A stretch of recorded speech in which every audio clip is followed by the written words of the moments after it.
What is up, everybody? Welcome back to this episode of Show and Tell After Dark, where we talk about all things art, all things music, all things Boston. My name is Cricket Smith. I am one of the hosts today. I got my friend to the left of me. His name is Tata. What's up? Ta-ta! Period. And let's start with the intro. I just want to say on camera for the record, just in case if anybody ever denies this, how beautiful you are. I just had to. I just have to. Like, for real.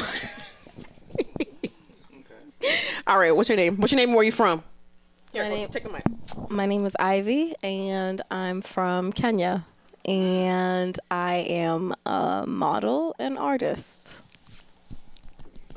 Love it, love it, Thank love you. it. All right. I am Jazara, designer, born and raised Boston to Haitian parents, artist, music lover, and all that great stuff. Period. Ooh, yes. Yeah. That's the brief introduction. I won't be long. I won't be long. Shout out to Haitians. Let's go. IET.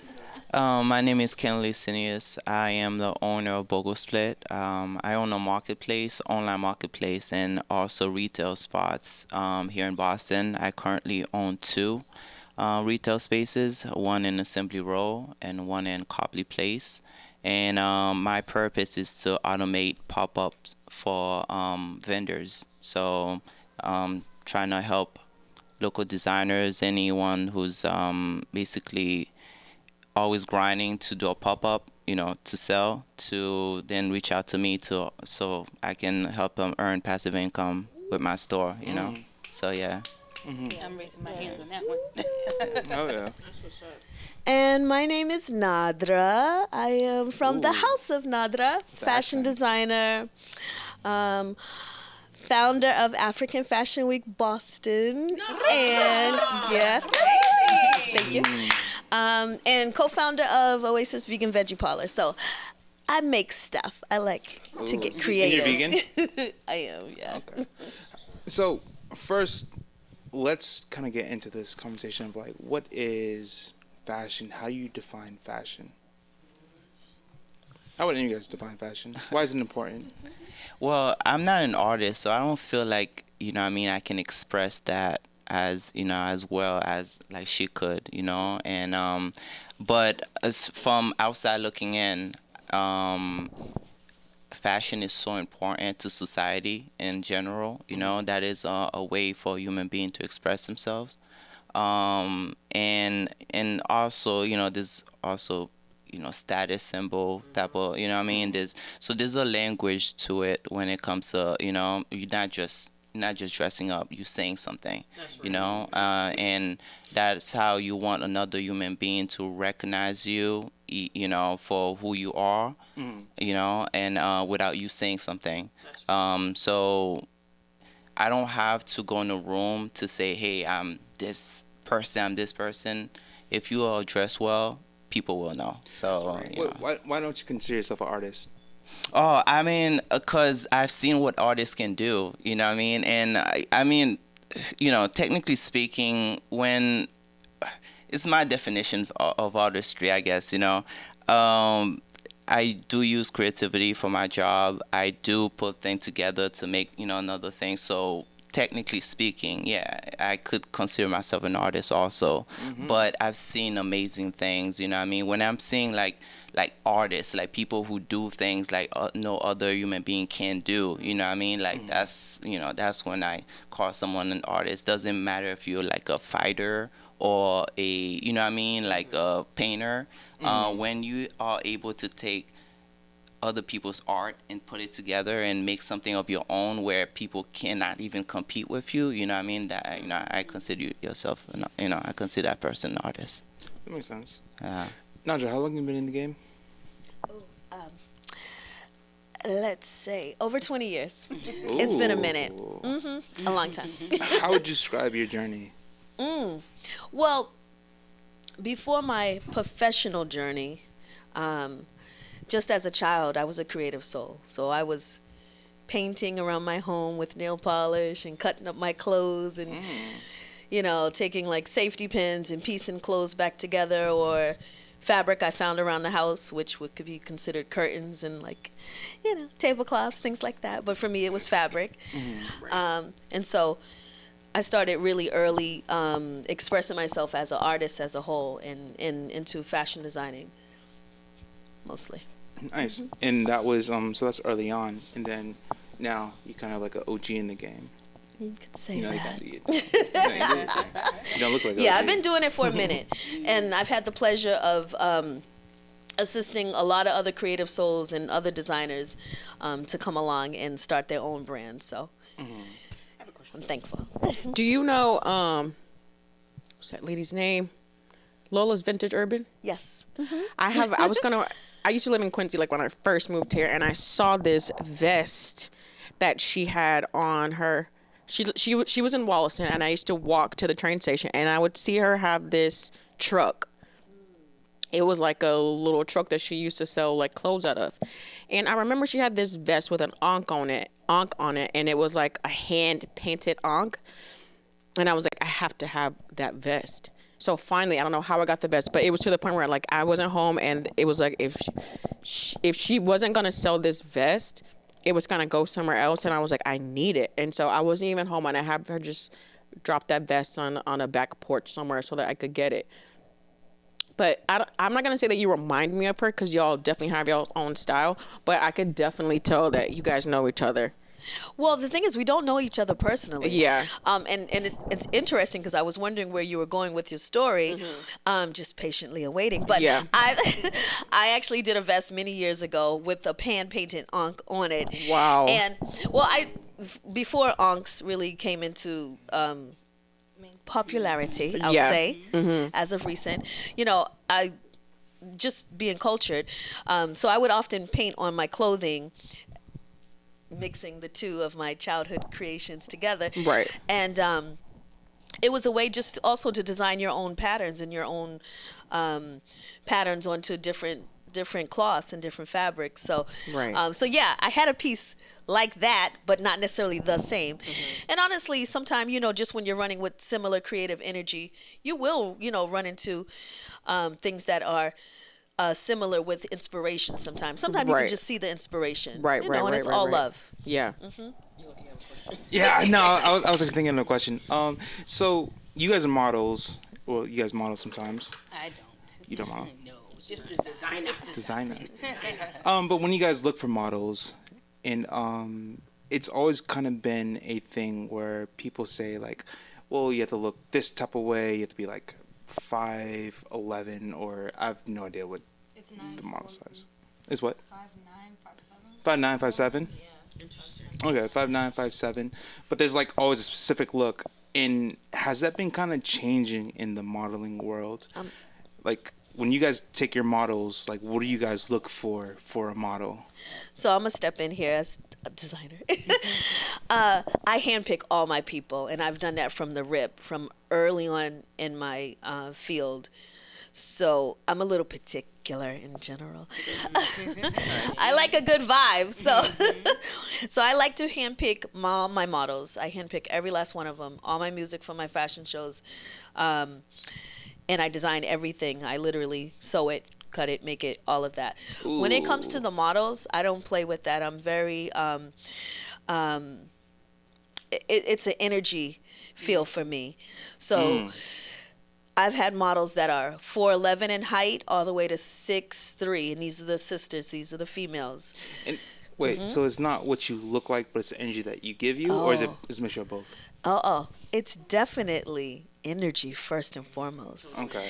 Because I'm just saying, you can see someone who's visually really beautiful, just visually, like, oh my gosh, that's a good looking sister, or that's a good looking brother. Damn. And she then look good. you feel this like energy. Oh yeah.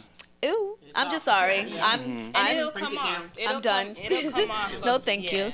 And no judgment. I don't know why you're funky, but I'm not interested. At least not to wear my clothing or not to represent my brand, which comes from heart, love, felt, energy. So I handpick everybody.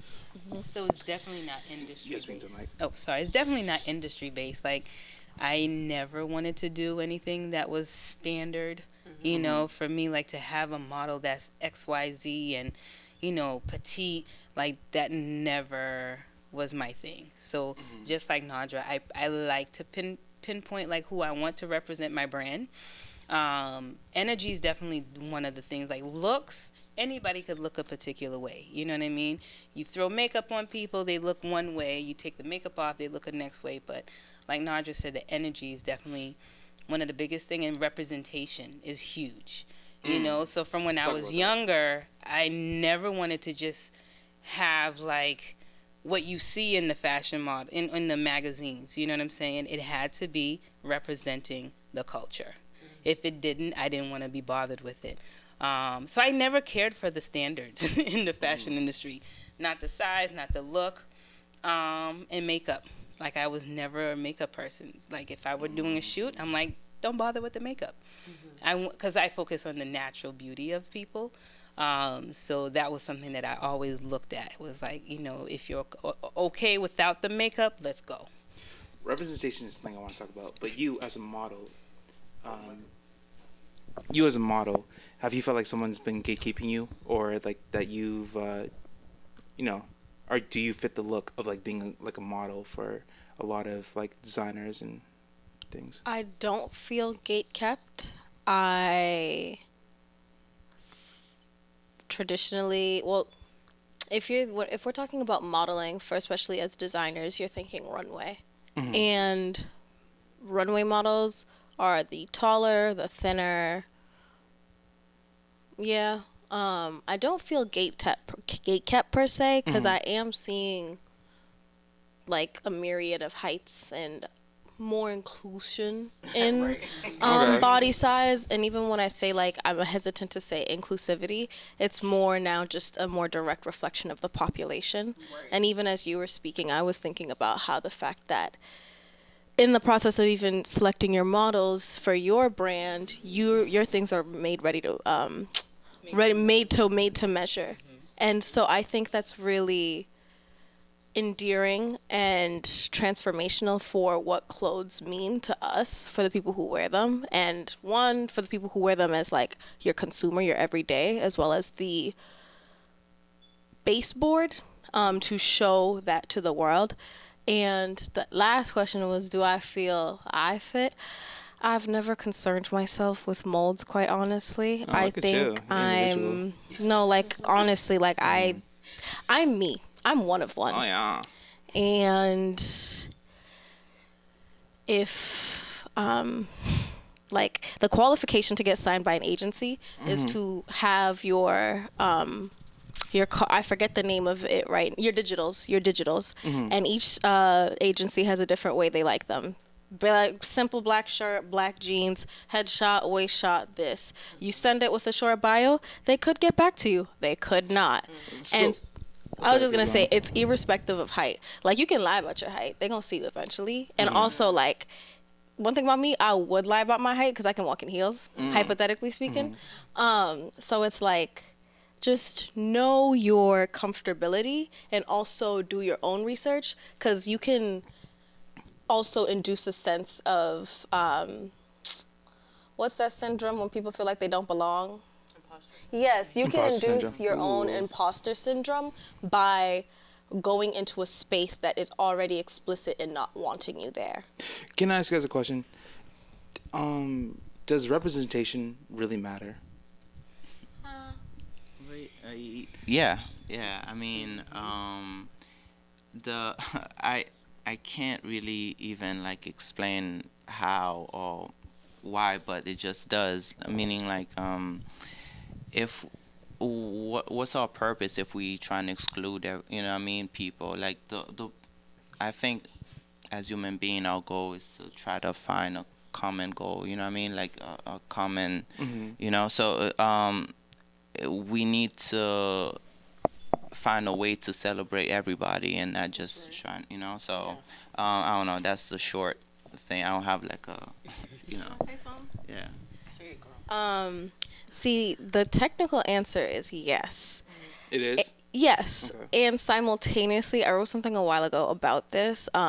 As Black people, as a vast diaspora of individuals, representation matters, yes. And then to answer your question, I'm going to say no, because so often we seek validation, not representation. And I personally think it is a personal responsibility of each and every one of us to validate ourselves with each other and not look for that in the media. Let's get into that. Well, I don't even know what that. How do you even separate those two terms? Oh, so Validation and no, representation? validate. Okay, so validation is a seeking to approve. Representation is mere visionary. And I'm gonna give an example. For my friend was watching this Idris Elba has like a new movie. His wife died of cancer, and now there's this big global catastrophe. And like he and his two daughters are gallivanting, trying to like find out the end of the world, right? This is a This is a great thing of representation matters, because, right, something that we ask for as Black people is we want to see Black people on screen, not in stereotypical roles. We don't want to see Black pain. We want to see more. However, when it comes to Blackness itself is a context and script, especially when you put it in media. You can't just put Black people on the screen and have that story. Like, for example, like, right, his two daughters were doing some white girl shit, like running around, not listening to their dad. And like, quite frankly, even when you're watching it, it's like, I just don't really buy this. This was written for a white person to play. Tell who the writers are. Yeah, and catered to. So when we talk about representation falls in line more with equity, where validation is a need to be accepted. And only we can give ourselves that. And also within community, like, we define what representation is.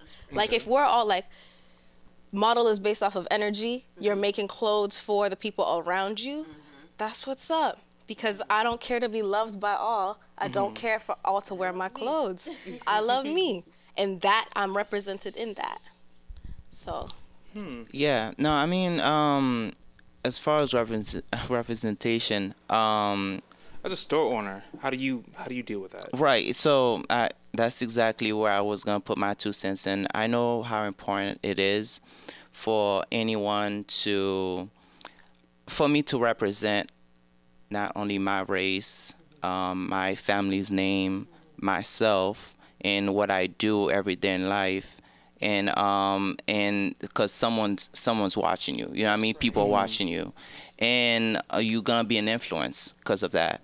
So my me being me, you know what I mean, I am representing, and someone is going to be influenced, you know what I mean, hopefully, you know, to do, you know what I mean, to see where I'm at in life and be like, I could do that too, and do even better than me, you know what I mean? So we all have heroes, and we all have something we look up to, and that's why, you know, it matters, representation, because we need those, like, we just need those visuals that can push us, you know what I mean, to dream bigger sometimes, you know what I mean? We all need that, you know, and even if it's our fathers, it starts with our fathers and mothers and stuff like that, but like we just so that's why it matters. So it does matter in a sense, because when you don't represent something, you are saying something too. Like, let's say, like, if all your models,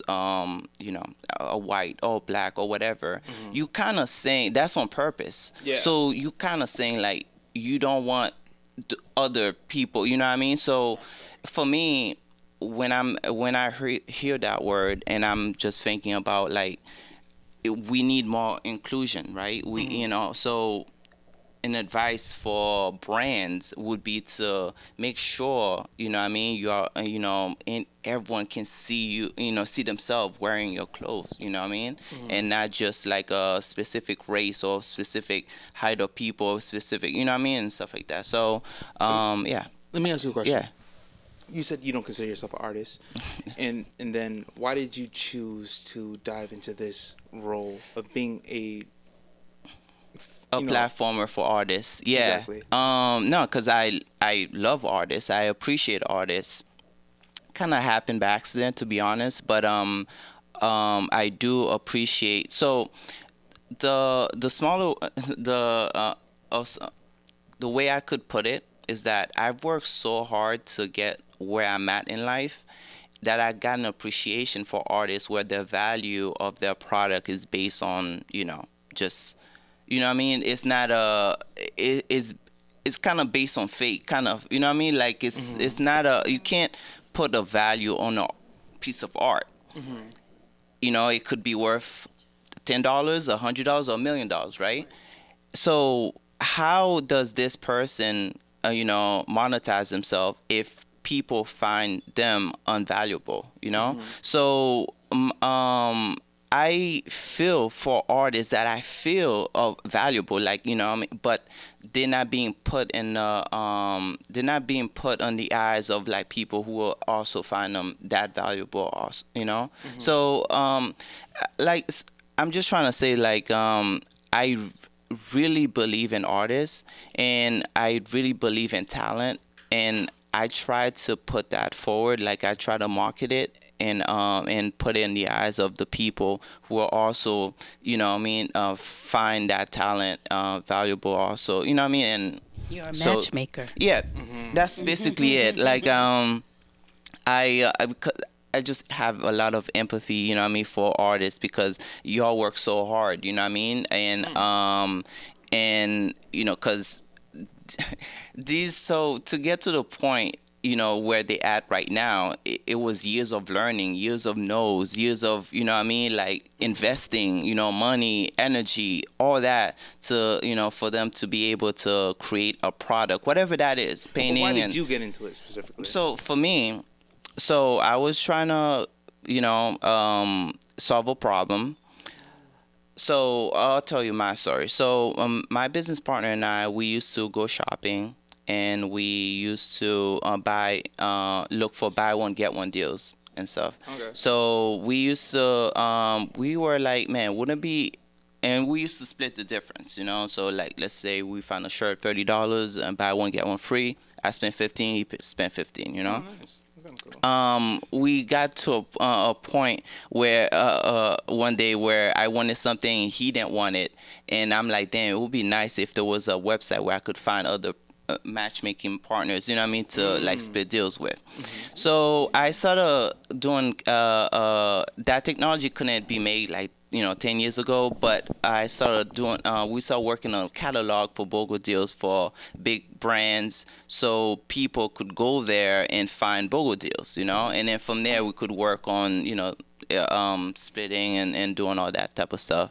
The website didn't go where it flopped, basically. And people didn't use it. So after years of work, no one used it, no one liked it. But I had an epiphany that, where I saw that it's not the big brands that needs pushing and needs marketing. It was the small businesses, So I pivot the whole website, and now I focus on promoting boutiques and promoting local designers. Last year, our whole goal was to get into the fashion scene by sponsoring designers to be in fashion shows, just to get them to be on our website, and we added retail to it as an additional service, so those designers could have a space to then showcase and sell. Exactly. I have faith in these brands, even though people might look at it like those are small brands. Everything is small to people. Yeah, it has to start out some type of way. Everything starts somewhere. It's someone else that gives it value. That's right. So That's right. for me, it's just like, I know, if my brand keeps upping up, and we're doing extremely well here in Boston, if we're gonna be able to give brands value, and then people will start, like, buying and and respecting it the way that they Right. should. Can I say something? Yeah, go ahead. Because you spoke on that when you were talking about your passion for and empathy for connecting artists with people who find value in what they create.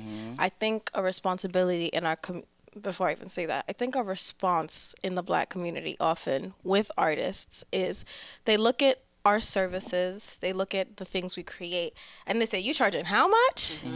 Because they don't want to pay it, and they don't think that it's worth it. Right. Now, in put in place a bigger brand like Jordan, Nike, Montclair, Canada Goose, something.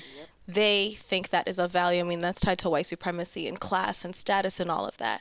And this is just to say that, like, thank you for what you're doing. And also, like, for all of us, it's our continual responsibility to pay people what they're worth and stand 10 toes down on that. Yeah, no, I thank you.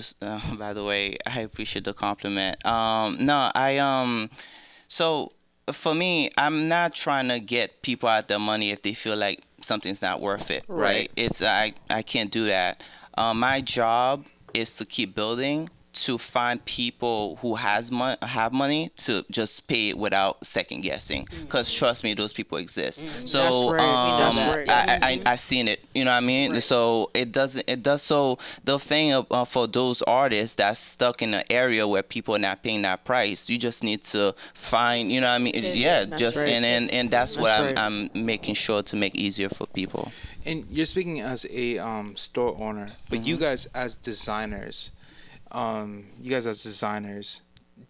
you guys feel like fashion is unappreciated? Well, in the way that people don't pay you your worth, or maybe like you do things where, as a visual artist, I've here now. Other people in other states gonna have the opportunity to be here and become part of this culture that, you know what I mean, we all rebuilding here, you know. So yeah, go ahead. I was gonna say I'm very interested. Is the fashion scene gay? Like, is there gatekeeping in that? Is there are there people where you just come across the same type of people? And do you know what I'm saying? Yeah, no, I know. Trust me, I'm not in it just as an artist. I'm there like as a businessman. So I know all the players here. You're 20 years in the game, so I would assume. Right? No, she's been a little silent. So here's the thing, like I bumped into her, you know what I mean? Like, because I do move around like that. Like, so 20 years, she can tell you where she's, you know, before meeting me. Like, she's never seen me, but like she's hearing about me, she's seeing me, so she knows like okay, like, you know, in the this same is for industry, real. and it's already small enough. It was inevitable that you would like bump into each other. How rappers complain, like in the Boston scene, about how like they're like, oh man, like they won't let me be good and stuff like that. I'll say something, but I would love her to say, you know, okay. So whenever you are using someone else's platform, there's always going to be gatekeeping, because that person have to like you. They're not going to expose you and help you, you know what I mean, when they don't like you. So don't expect, you know what I mean, like, you know, there's zero gatekeeping. It's about who you know what I mean? It's about, that's with anything in life. If you don't like it, build your own. You know, and that's 100%. So for me, I had no issues with gatekeeping because we have our own. I'm talking me with my team. We have our own. We're not begging anyone to let us in anywhere. We're doing our own thing. People recognize that and they see us as assets to make their stuff look good too. You know what I mean? And then they attach us to it. That's all. You know, so a lot of people needs to kind of like chill out and, you know, realize, like, listen, you can't just be begging people for opportunities. Sometimes you just gotta fucking work. You know what I mean? And you do have to work. You gotta. That's how you have to. My passion's like getting out right now, because it's like, you know, bring it out. We love to see it. Yeah, no, because that's all that is. I'm not scared of the work. I know what I'm doing, and I don't need anyone to validate me or do anything. Matter of fact, I'm just trying to check the scene to see who's working with me and who's not. The people who aren't, okay, we're gonna see what's up. You know what I mean? Because I know for a fact they're gonna need me. You know what I mean? I know what the scene is. I know where the money's coming in. I know what's going on. So I know who needs who. You know what I mean? So yeah. So But you're in yeah. Newberry, aren't you? Oh, sorry. Yeah. So no, Copley Place. That's right next to I would Newberry. just assume that you're just being judged all the time. By who? By By the people customers. who are Newberry people. No, I mean, not that I can even understand if someone was judging me, but I don't really get judged, to be honest. Like, people just looking at my platform like, this is finally here, because we've been like looking for something like that for a long time. Yeah, totally. And it's great what you're doing. Thank you so much. So, you know, being a creative soul in Boston and having the opportunity to inspire a variety of ages of creative souls that come on the fashion designing scene in particular, and models as well, because I have my own models. One of the things that I share with people a lot when they're coming about, when they want to dive on in this industry, in the creative industry, fashion designing and modeling in particular, is that there's room for everybody. Go get yours. Whatever it is you want to do. Whatever it is you want to do in the industry, I'll keep it very clean language-wise. Nah, we don't have to. Okay, well then fuck it. Stop. Fuck it. The point is, and no, this is very, very real. Right. Like, for me, just, I guess, being a creative child, I had the room, even in my small little apartment, I had the room to be creative. And no one saying, no, don't do that. People are going to watch you. Right. No. Being an artist, and I really mean like a genuine, authentic artist, you don't worry about the translation of others judging you. And don't judge yourself. Right. It is when you get out there that we start getting insecurities of like, will people like my work? Will people understand it?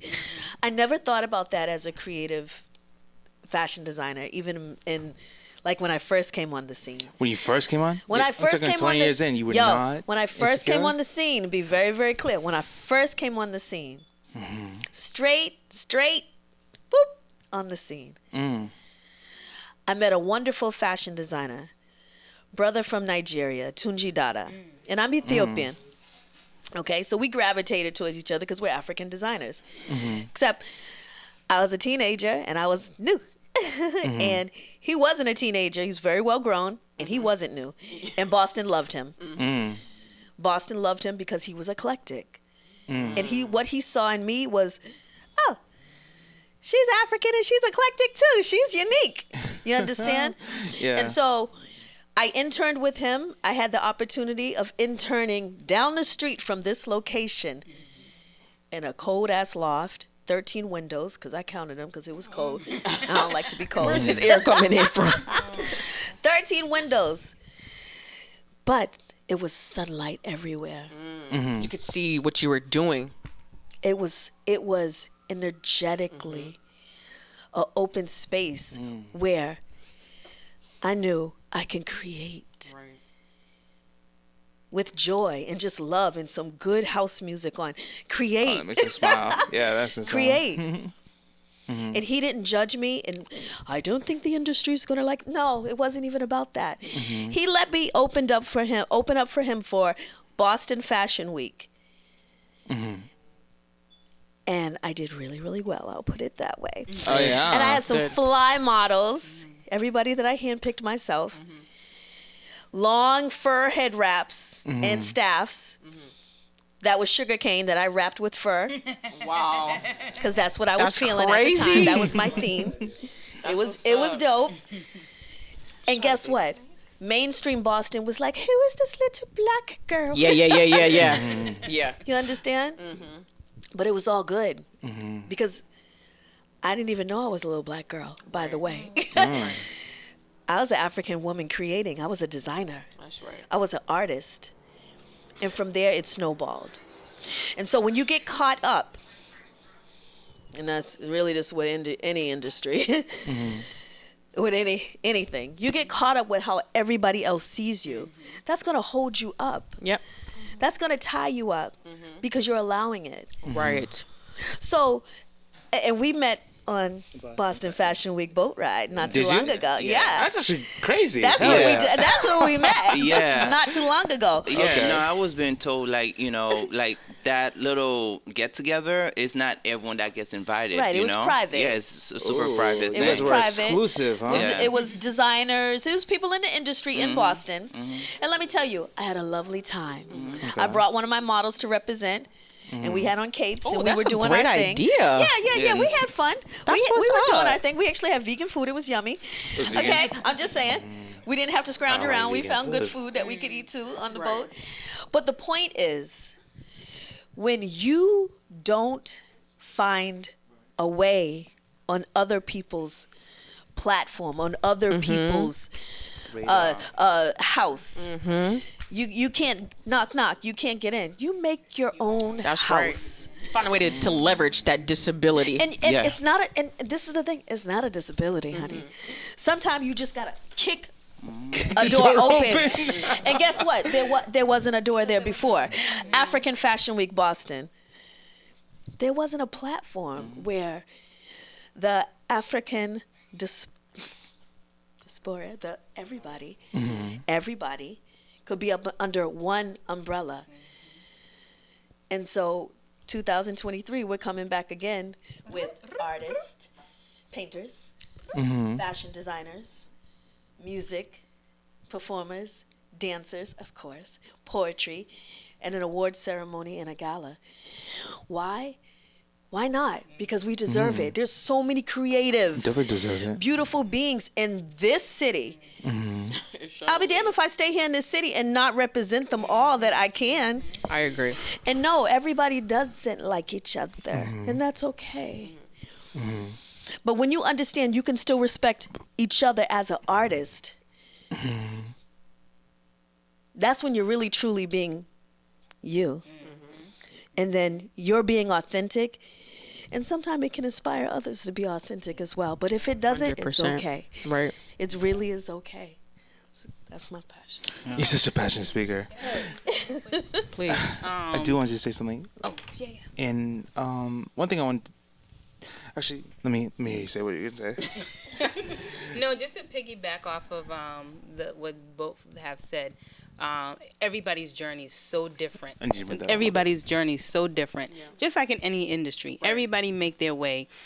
Everybody shine different time. You know what I mean? Somebody can be doing it for 40 years and they hit their 50 and they hit 50 years old, and that's when people are recognizing their Right. work. You That's know what I right. mean? Yes, ma'am. And everybody play by their own rules. I would hope. I would think. When I got into the fashion industry, I didn't. Which was when? This was, I would say, on a so-called professional or more like out there. Early 2008 is when I really started to take it more seriously on a business aspect. Prior to that, and I'm not good with dates and timing. No problem. But it's around that time. But been doing it much earlier than that. Self-taught, a little bit of school. But the rest was all self-taught through my mom, who's a master seamstress from Haiti. Ooh, that's from Haiti. Master seamstress, okay? That's amazing. But I never looked at it as me getting into the industry. Like, I Right. just Right. wanted to do fashion. I just wanted to do my work and put it out there. So I never made it a priority to network and get to know people. Like, I don't know anybody in the fashion industry personally outside of Empress Nadra and now him. Right. You know what I'm saying? You're serious. No, I'm so serious. Like, Wow. I I'll never say made it something to a you, point but, to wait. let me go meet like fashion weeks and doing big I never did that thing. It just was not in my radar. I see. It maybe I should have. I don't know. Yeah. But it's just never like, I remember when I was younger, I'm like, I don't want to go work for no designer. I'm just going to do it for myself. Like, why do I want to go work for a designer for? Like, that was my mentally, that's how I thought about it, middle school going into high school. I'm like, I could just work for myself. Why would I want to go work? And I had examples where my mother worked for a fashion designer on Newberry Street. And when I walked in there when I was younger, I was like, oh, this makes sense. Yeah. You know, he had the store in the front, and in the back was the seamstress, the pattern maker. So I saw that model and it stuck with me. And I was like, oh, I could just do that. Like, why not? You know, and this man was making clothes that were ranging for like $2,000 for a pair of pants. Right. You know, designing an outfit for Oprah. Yeah. That she may or may not select. You know what I'm Right, saying? right. So for me, I was just like, oh, this makes sense. Like, why would I want to go work for anybody else? Like, just do it myself, you know? So I never took the opportunity to get to know the players in the game, so to speak. So it was just like, now I'm starting to like, okay, let me see who's out there. Let me see what's You're tapping into more like the business side of it. the business side of it. Exactly, yeah. So, can I ask this question? What are some Boston events that either have been important to you guys or are monumental to the actual fashion movement in Boston? I'm going to say African Fashion Week. African Fashion Week? Yeah. When Nadra when she told me she was doing it, and if I went, I was like, sure, because I wasn't doing fashion shows that much. I knew Nadra. I met Nadra when I was at Bunker Hill back in 90-something. Shout out to Bunker Hill. Yeah. Talk about it. She was one of the first designers that I met, along with and she introduced me to a couple of people. But I always knew her to do fashion shows, and I'd done some here and there, you know. And then I just got into my mindset. I'm like, I'm not gonna do fashion shows. It costs a lot of money, and it's not like people are buying. So I just never really, you know, took on doing it. But then, so I went on a hiatus. I was like, and I never did stuff in Boston. Like, even when I'm vending, doing shows, it was always in New York. Like, I never did stuff up here, so nobody knew me up here. Really. And then, so when she did Fashion Week, I was like, you know what?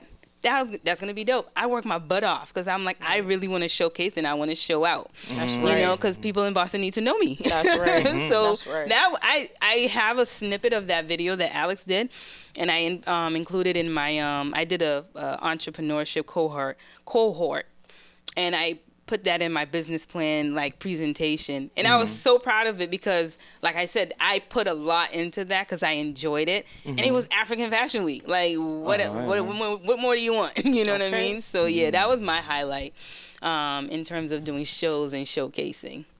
Can you speak about it? What is it? Why should people be invested? Did you send something? Yeah, no. The Liberty Hotel does a I fashion love that show hotel. every Thursday. It's called Fashionably Late. Every Thursday? It's Every Thursday. week? Yeah. So I didn't know that. I literally live like Get a invested. 5-minute walk away from that place. So it's a great networking opportunity to meet other designers and to just just to meet people in general. When we're less busier, we will be there all the time and do a networking there. And by we, I'm talking about me and my team. And I got to know the GM there, and they work with us for us to bring them some designers sometimes when they don't have any designers and stuff. So that's kind of that's have been our purpose too, to do the networking that other people can't, you know. That's right.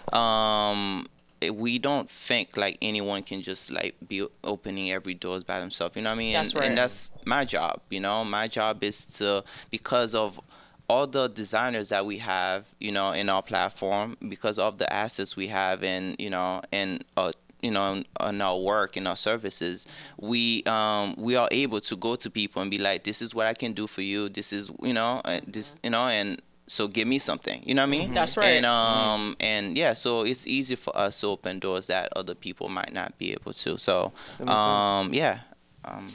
And And Nadra, talk to me. Mike. Thank you. That's one avenue that I think is really important to highlight. Boston has a really huge college scene. And all of these colleges have different organizations. So there's the Black student organizations, there's the African student organizations. And what they do is, and there's many more, and what they do is they often would have fashion shows. And I know for me, it gave me a huge start in the industry in Boston, working, being hired, and you do get hired to do their fashion shows. And you can bring in your own models. Well, I would bring in some of my models and I would use some of their models. And what that did was that opened up the avenue to meet more models and also to support the school and also get paid because I was hired to do fashion shows. So I did so many shows around Boston through the college scenes from and in New York, Yale, Columbia, Wentworth, Northeastern, we can go on and on. Boston College, Boston University, UMass, you name it. You did. As I really truly did. I worked my behind off. Yeah. And I did it because I You can loved say it. ass. Okay. You can say ass. I did. And I did it because I loved it. So I actually, before I had clientele, I was doing fashion shows. And yes, that is more of my forte. So when I have my students, I teach them to do how to put together their own fashion show production, as well as make their own clothing from open fabric and upcycle clothing. I think it's, and also I teach them how to model, and I think it's very, very important when you're in an industry to know the ins and the outs of it. 100%. If you love it and you're in it, then you need to know it before you ask anyone to represent That's you on right. the runway or That's right. in pictures. And it's just, that's the way I feel about it. So the college industry, they put me on the map with Yeah. it because I was doing show after show and it really snowballed for years. I did the whole college scene. So that was a huge opener, as well as Boston Fashion Week, because they housed a lot of new fashion designers as well as the veterans. So like the old school designers that have been in the industry here in Boston for a long time. And then they would go over to the colleges and grab new fashion designers. Well, did I ask you already to explain African Fashion Week? So I don't know, but I will. I was like, Okay, cool. So African Fashion Week, Boston, Yeah. in particular, because there's Chicago, there's Ghana, there's Texas, Whoa. there's New York. How could we forget? Okay. But now we have Boston. Yeah. And that's what it was for me. It was like, hey, I know so many people in Boston that are in some type of entertainment or artist industry here. From like my neighbors to my homie, like so many people. And we didn't have just a one platform where we all could get together and honor our creativity together and put it on the map. So that for me was important to represent Boston. And so that's what we did. When did it start? But how do you describe it? If you were to give us like a description of what So, African okay. Fashion Week is, what is it? So 2000, to answer your question, 2000, me and the dates. Do you remember? 17? Okay, something like that. In the teens. And so what we do is, it's a weekend event. The first night is a panel discussion. What we did last season, we did a panel discussion on the genocide that happened in the Congo. Still happening. Okay, the travesty of many people being killed, the genocide that happened to help cell phones work and so much of our technology. Yeah, thank you. That's Belgium, right? No. We're talking about the The current. The Yeah. Congo? The Congo, but no, the when you say Belgium, you're talking about. So you're talking, Oh, sorry. Yeah. Sorry, not to jump Go in, but ahead, when go you ahead. did some- when you're Belgium talking does some about fuck Belgium, shit. you're talking about how many years ago, but we're talking about the more current thing. Yeah, Okay. you're talking about when they were cutting off the hands of the people in Exactly. the Congo, but Yeah. no, we're talking about now. You fast forward to 2022, and they're still.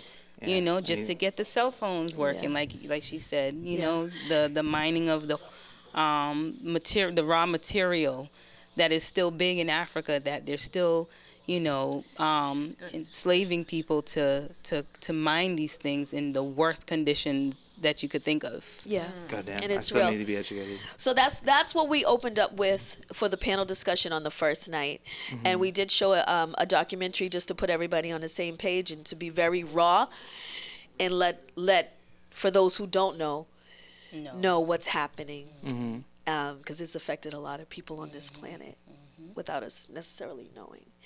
So that was the first night, and we had like I said, a panel discussion, and really also an opportunity for the community to share, to bring some light, and I love to talk about different subjects, but I also like to resolve and see what best each and every one of us can do. So that was the first night. Second night is the fashion show. Big fashion show, very long runway. Big fashion show, number of designers, a lot of designers. We have musical performances. We have traditional dancers and drummers, as well as a huge African marketplace. So we have a lot of vendors from all over Boston and beyond. Yeah, to sell all the good stuff. we can have an opportunity to support. And then the next night, the last night, is the gala, and then all designers are highlighted once again, with one of their models and one of their designs. Best dressed concert, just music and some poetry, and really to celebrate us as creative, beautiful beings in Boston and beyond. If I was just listening to this, when would I know the next one's going to happen in 2023? April 2023. Around the corner.